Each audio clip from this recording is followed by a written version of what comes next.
आप लोग बता दिए पावर स्टार पवन सिंह तो पूरा 2023 में होली गाना ब्लास्ट करने के लिए तैयार हो चुके हैं, जो कि इस साल 2023 में पावर स्टार पवन सिंह के 6-7 गाना आने वाला है, जो कि सभी चैनल से हो सकता है लगभग आएगा ये आप लोगों के बीच गाना। आप लोग बता दें कि ये बहुत ब्लॉकबस्टर गाना होने वाला है। उससे पहले आइए हम अपना वीडियो स्टार्ट करते हैं।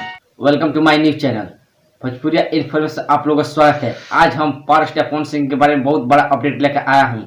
आप लोग बता दें उससे पहले कि अभी तक मेरे चैनल को सब्सक्राइब नहीं किए तो प्लीज़ मेरे चैनल को सब्सक्राइब कर दीजिए और मेरे वीडियो को लाइक कर दीजिए। आइए हम अपने हैं। आप लोग बीच एक पावर स्टार पवन सिंह की टीम की तरफ से फोटो बहुत ज़्यादा वायरल हो रहा है, जो कि आप फोटो ये देख सकते हैं।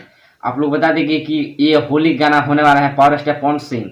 इसमें श्वेता मेहरा आपको नजर आएंगे, जो कि अगले साल आपको नजर आई थी होली सॉन्ग में। आप लोग बता दें ये गाना आने वाला है वे म्यूजिक से, जो यूट्यूब चैनल है, यूट्यूब चैनल से आने वाला है वे म्यूजिक के। आप लोग बता दें अगर ये वीडियो आप लोग पसंद आया हो तो प्लीज़ मेरे वीडियो को लाइक कर दीजिएगा और मेरे चैनल सब्सक्राइब कर दीजिएगा, क्योंकि हम तब तक मिलते हैं नेक्स्ट वीडियो में पावर स्टार पवन सिंह की न्यू खबर लेके। आइए अब चलते हैं नेक्स्ट वीडियो में।